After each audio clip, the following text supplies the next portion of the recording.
Back. Now, there are concerns over the grounding of Comair flights. The carrier suspended Kulula and British Airways flights after running out of money. Government is worried about the impact on tourism, while the Competition Commission stepped in to ensure other airlines won't hike prices. However, there are reports this may already be happening. So let's discuss this further with Aviation Analyst Desmond Latham. Desmond, good to have you, and good morning to you. What happened with Comair there? What happened with the sudden grounding of flights? Definitely surprised most of us. If you had booked a flight with either Kulula or British Airways, I'm sure that also came as a shock, not only to industry but consumers. But what do you think happened there behind closed doors in those offices?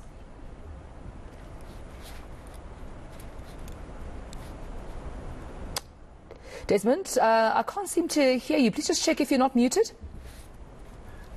Sorry, I had to mute myself. My dogs were making a noise. Don't ground me now. Don't ground this conversation. Anonymous as usual.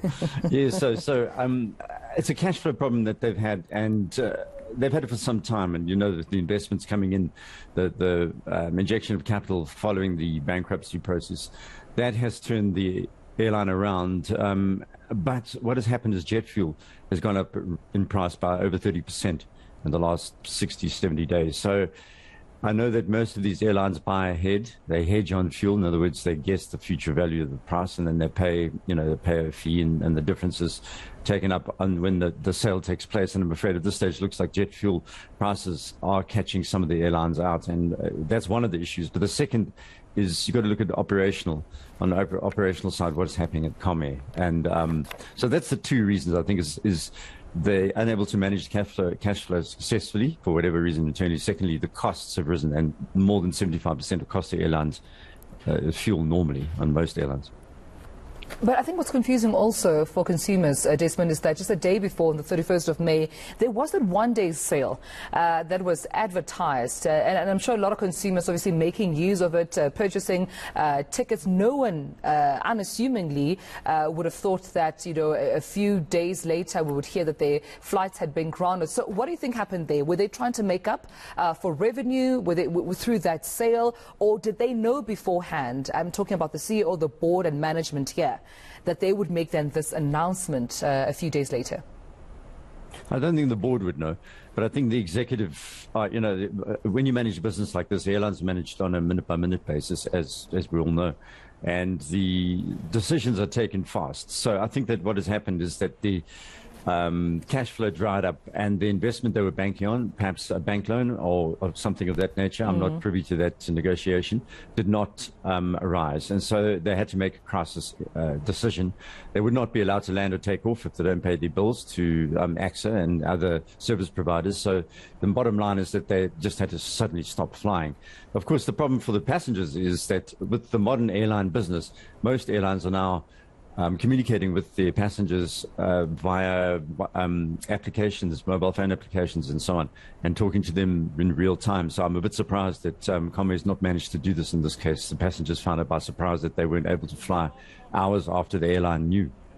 I mean, after this announcement was also made, what trended even on social media in terms of, worry, concern, conversation was, will other airlines increase their fares now? Yes, we know that Nkosi Bonakele, the competition commissioner, says that he's received commitment from those airlines that they would not inflate their fares. But is this an opportune time to do so? And they could use various reasons in terms of deviating that this was the main reason that Comair had grounded flights. They could say, listen, there was a demand, a last-minute demand from consumers, and that warrants then an inflation in prices.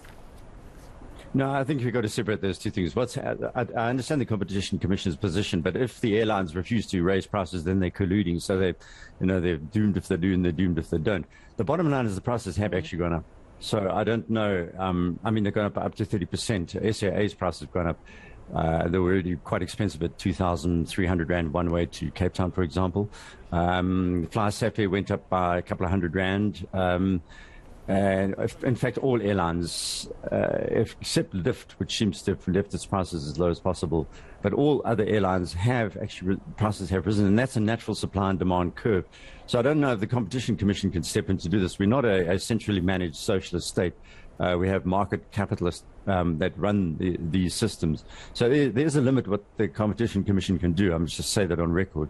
But the bottom line is some of the airlines have already raised the prices, which is a natural phenomenon.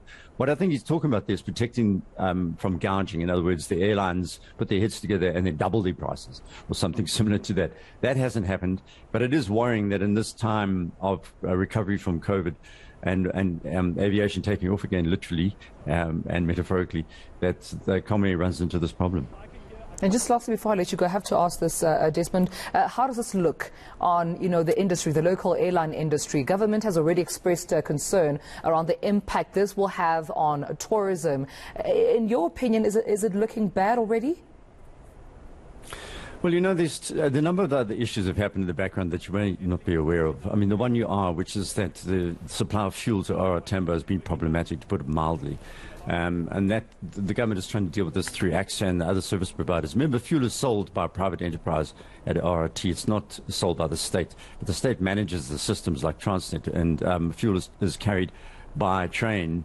The jet fuel is carried by train, not by tanker, and not by the pipeline from Durban. So you can see there's a problem there. But secondly, we had a problem midway through last month where ATNS shut down the high-level services that are provided to commercial airliners, where they are communicated to. And so there's a problem growing here in this industry, and we need to kind of deal with that urgently. All right. Well, I appreciate you speaking to me this morning. Aviation Analyst Desmond Latham, thank you so much for your time.